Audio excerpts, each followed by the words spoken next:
Welcome to the NBAVE podcast.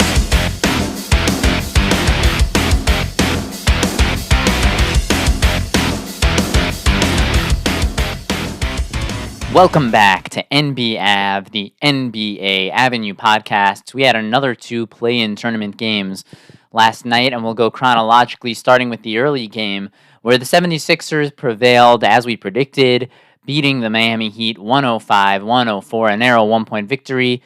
The score is a little bit misleading because Tyler Hero hit a three with 0.3 seconds left on the clock at the end of the game. It was really a 4-point game, and when the Heat had the ball, we already knew that the game was over because there wasn't enough time to score and get the ball back.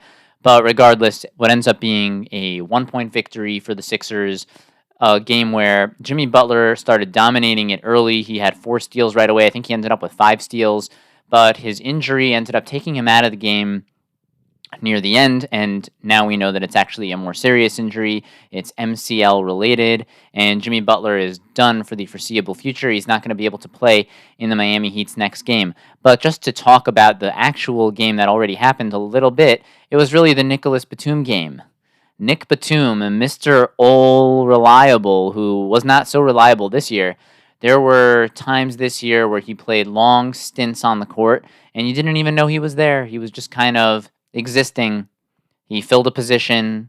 He was a player. He was a veteran guy to have out there. He didn't hurt you, but he wasn't helping particularly in a meaningful way. I actually saw the Phoenix Suns play against the Philadelphia 76ers a month or two ago. No, it wasn't a month or two ago. It was, a month or two ago. And Nick Batum played in that game. He actually hit a couple of shots in that game, which was more than he did a lot of the season. But on a night like this, when they were in their own building, it's typically said that role players often play better at home than they do on the road. And we saw 2 guys have good minutes inside of this game. There were some big baskets from Buddy Hield, and there were a ton of big baskets from Nick Batum. The Sixers probably don't win the game if not for the effort that Nick Batum did. Of course, Joel Embiid and Tyrese Maxey were big parts of it. Tobias Harris wasn't that bad.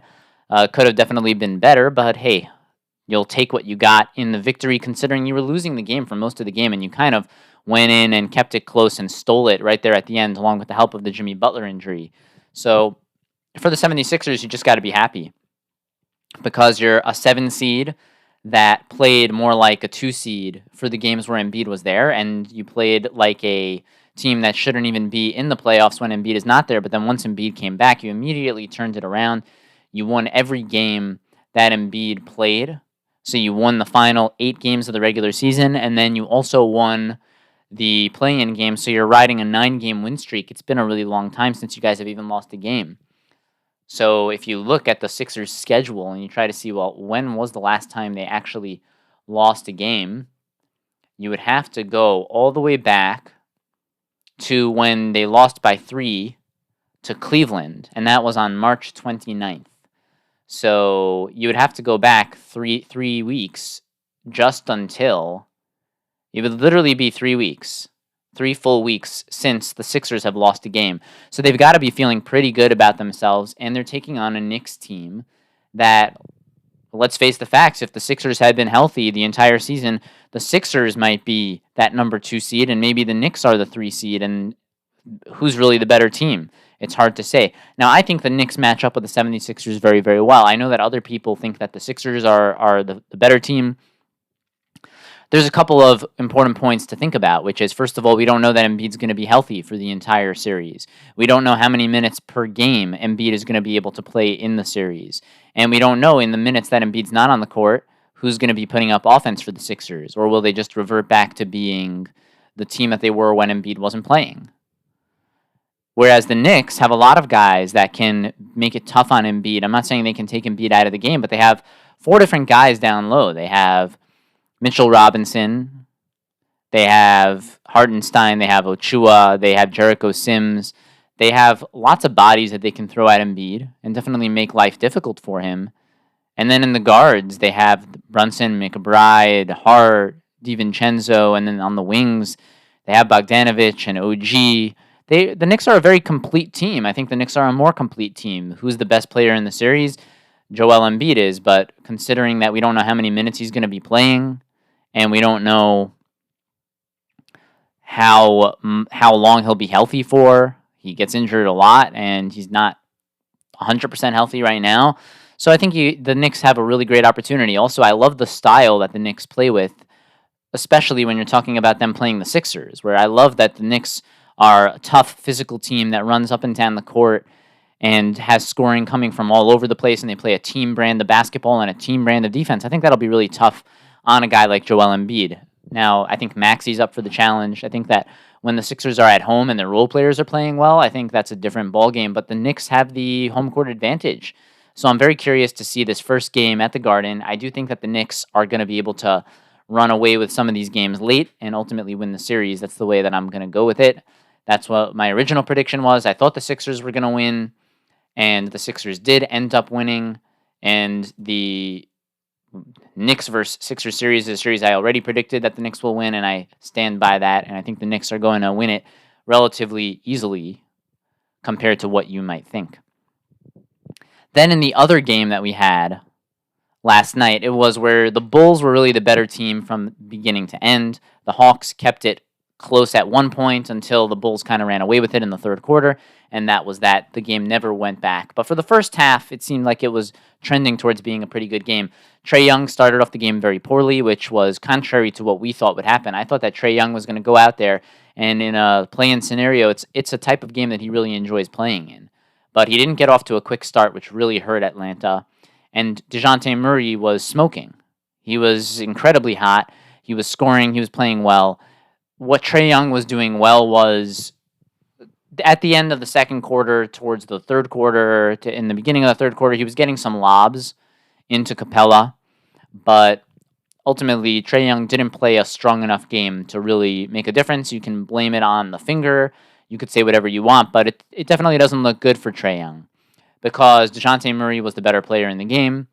In games that Trae Young was out and DeJounte Murray was in towards the end of the season, the Atlanta Hawks were surprisingly effective.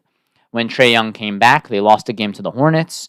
They lost some other games where he was back, and then it all comes down to this, where the Hawks probably had the stronger roster but still couldn't manage to win against the Bulls. Now, another point where we thought that Atlanta would probably have a leg up is we didn't know if Dosunmu was going to be able to suit up for the game. And by the fact that Dosunmu did suit up, he was huge for them because he put up 19 points, and he was a very, very productive player. Now, the Bulls, who don't have a very deep team, if you look from the top and you just read through the roster, it's DeRozan, Caruso, Vucevic, Coby White, he had his best game of his career. He's 42 points. 9 rebounds, 6 assists in 43 minutes. The best game of his career right there. Dosunmu. And then after that, they had Andre Drummond, who was very effective. Didn't put up many points or rebounds, but he was effective in this game. And then after that, they have Javonte Green. They have Dalen Terry, who was not very good. He missed a layup right at the rim at one point. Torrey Craig, Javon Carter. It's really kind of shallow. It's DeRozan, Caruso, Vucevic, Coby White, Dosunmu, and Andre Drummond. They really have 6 strong on that team. That's really it. And then when Caruso went out, I was like, wow, this is really potentially going to be crippling for the Chicago Bulls. But those 5 guys, their main 5 guys, which then you put Dosunmu in there instead of Caruso. Those 5 guys really played for most of they put up massive minutes. DeRozan played 44 minutes. And Coby White played 43 minutes, and Dosunmu played 41 minutes, and then Vucevic played 37. Unfortunately, Caruso was only able to play 17 minutes, but that was still very helpful. And then they had to rely on Javonte Green and Dalen Terry for 23 minutes and 15 minutes, and then 7 minutes from Craig in garbage time and a couple from Javon Carter in garbage time. But my point is the Bulls don't have a very deep team.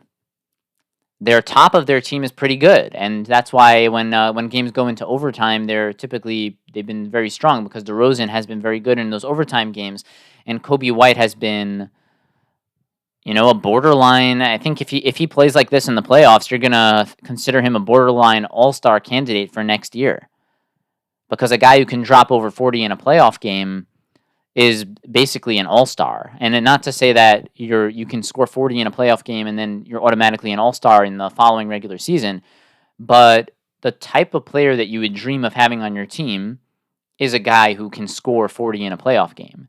And if you can score 40 in a playoff game, then you would think that you could consistently score 25 or 30 in the regular season, and that type of production should result in a lot of wins and should result in you being an all-star. So that's the way that Coby White stock is trending. It's going way up there, and he's been perhaps the breakout star of the year, perhaps the most improved player of the year, and he was sort of a Jimmy Butler light, or he has that competitor in him, and he has that tenacity and that strength and that belief in himself, which he showed last night in the playoff game, in the play-in game, and compounded by a team effort where Vucevic was good and DeRozan was pretty good and Dosunmu was pretty good.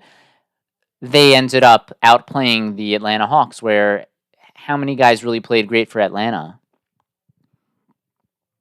DeJounte Murray was pretty good. He was very good. He was the Hawks' best player. In 46 minutes, he scored 30 points. In 43 minutes for Trae Young got his numbers. He got up to 22 points, but a lot of that was done when the game was kind of already out of reach. They had Garrison Matthews coming off the bench, and in 13 minutes, he put in a couple of threes. He scored 8 points, but didn't have that much of a profound impact on the game. And Clint Capella played big minutes and scored 22 points. Bogdanovich was pretty good. He scored 21 points. DeAndre Hunter in 42 minutes only put up 8 points. Hunter did not have a very good game. He missed a lot of shots. He was not as dependable as he was towards the end of the regular season, where when they got Hunter back from injury, he really helped them out. He had games where he started off games 4 for 4, 5 for 5, but then in this game, he didn't have that at all. So unfortunately, the mixture of Bogdanovich, Capella, Murray, and Trae Young wasn't really enough, considering that Trae Young wasn't his best self. And you needed Trae Young to be his best self in order to win this game, considering what Coby White had going in the other direction. And not to mention, the Hawks' defense was like a sieve. The Bulls scored 40 points in the first quarter. If you give up 40 points a quarter, that's 160 points a game. And they didn't keep that up for the entire game.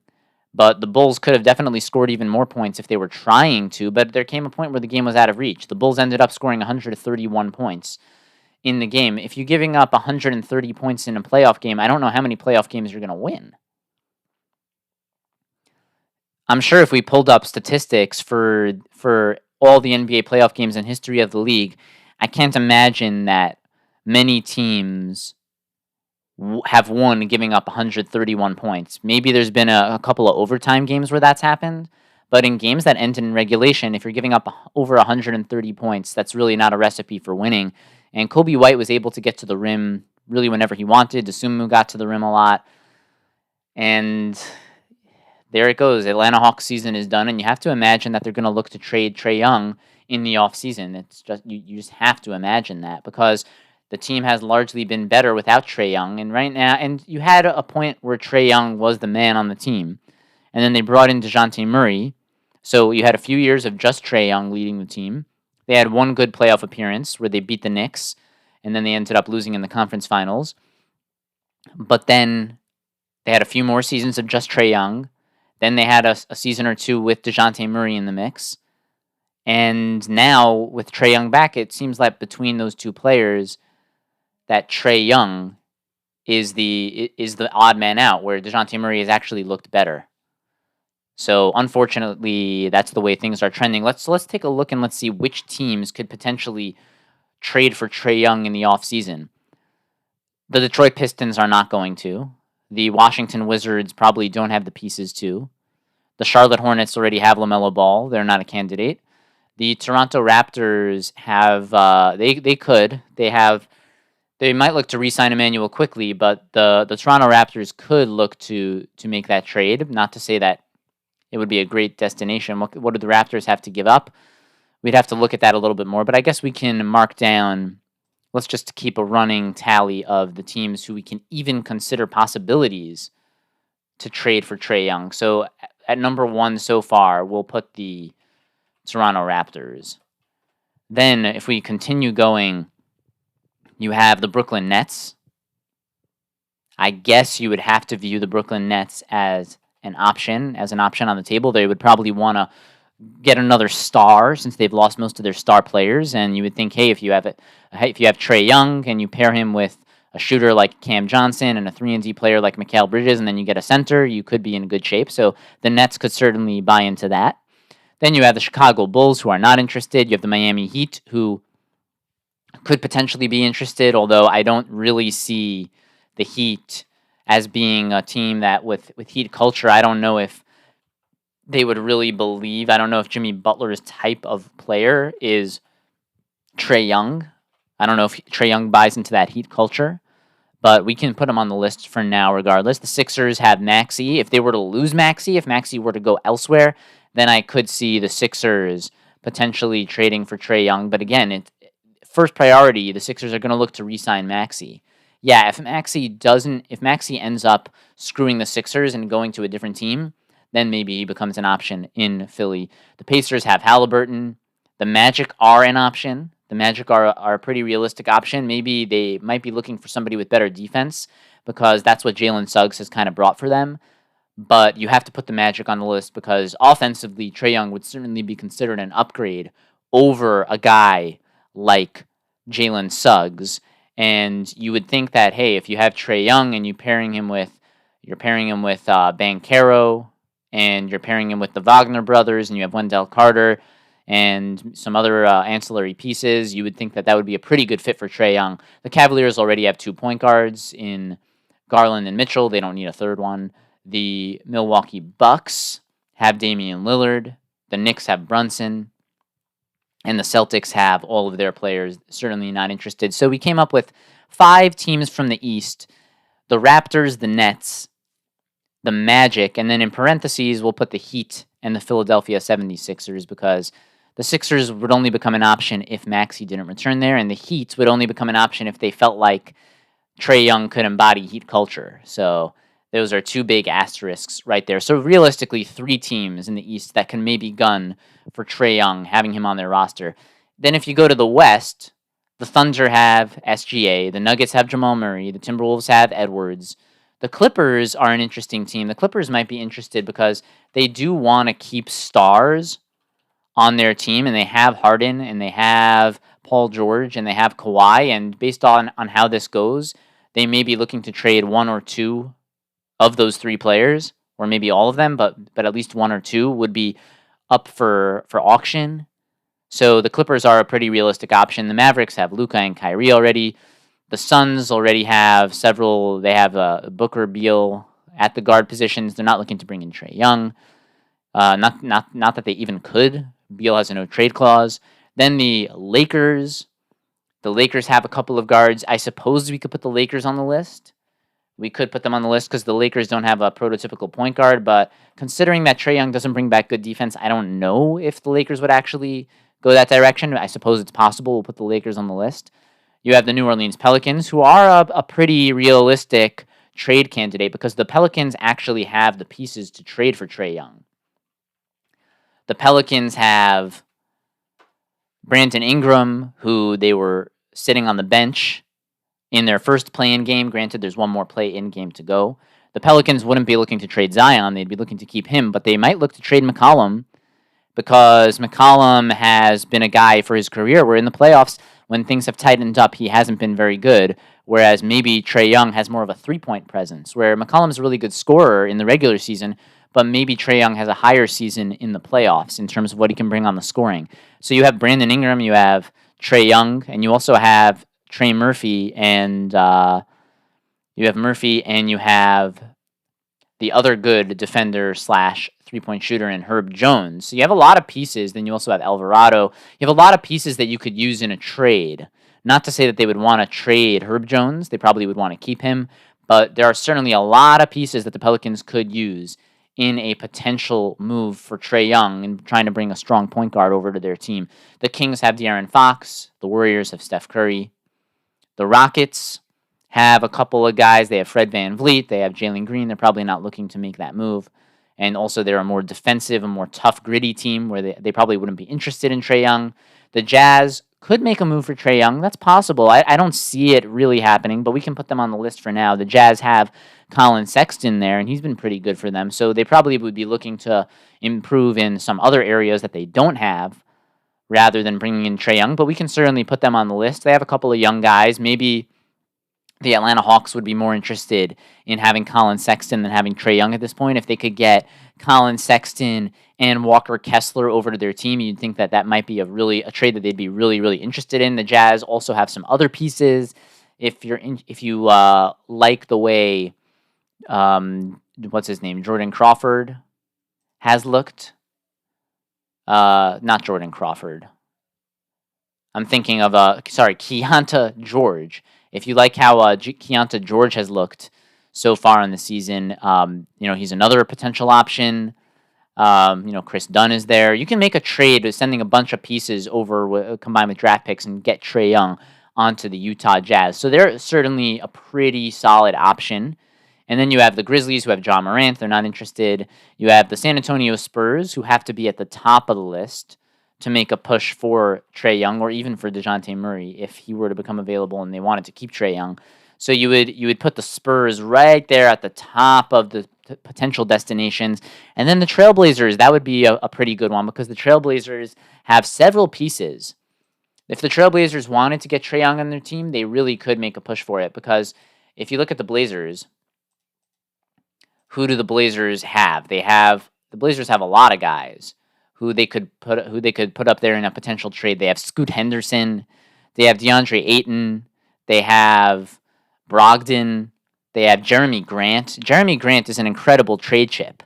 If you're looking to say, hey, we don't have any bona fide number one player on our team, and you want to then make a push and say, hey, let's send Scoot Henderson out of here along with Jeremy Grant in exchange for Trae Young, that might be a trade that would really work out for both sides because the Blazers badly need an inflection of a real top player. And at least if they have, the same way they had Damian Lillard and CJ McCollum, they could probably convince themselves that Trae Young is in that type of caliber of discussion.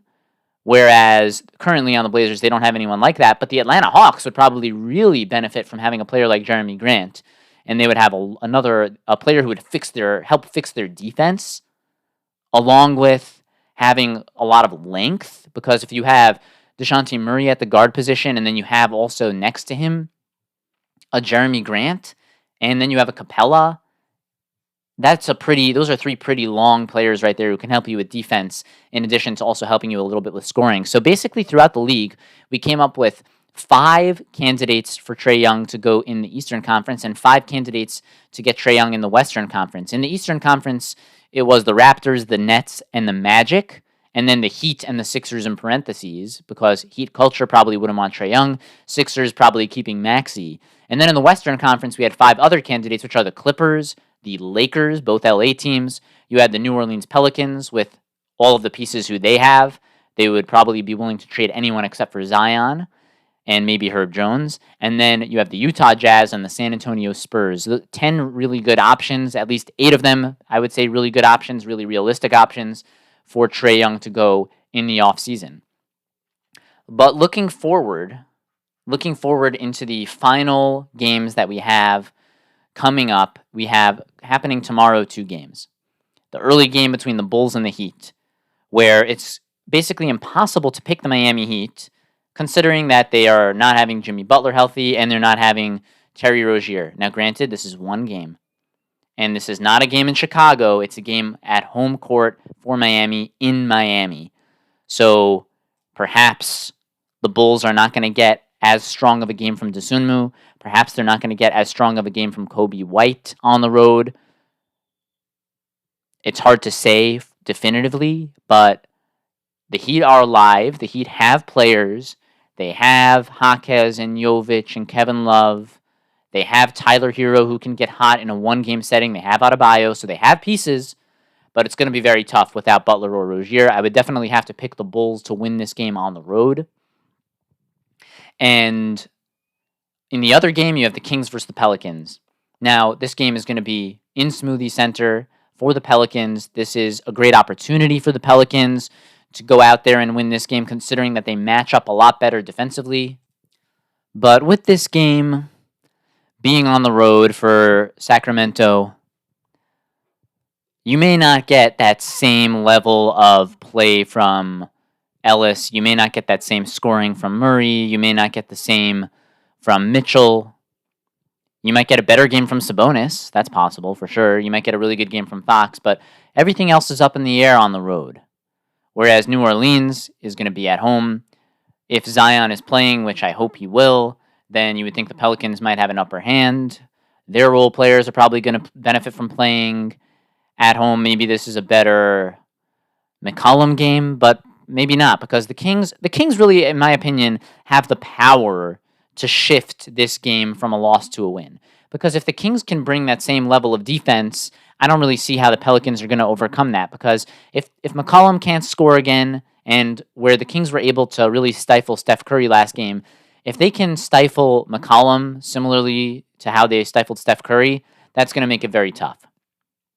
And if they can play good defense and force Ingram into tough shots, that's going to be tough. What the Pelicans are going to need is they're going to need Zion to be very good again. They're going to need to play good defense on Fox and Sabonis. They're going to need to hope that the role players from Sacramento don't play that great. And they're going to need probably a good contribution from Alvarado, and it would be nice if McCollum could put up a good game for them. But ultimately, I have a tough time going against Sacramento, despite the fact that they've been up and down the entire year. They've never been consistent. They never run off a large win streak. Every time you think they're going to win, they lose. Every time you think they're going to lose, they win. So it's really a tough prediction.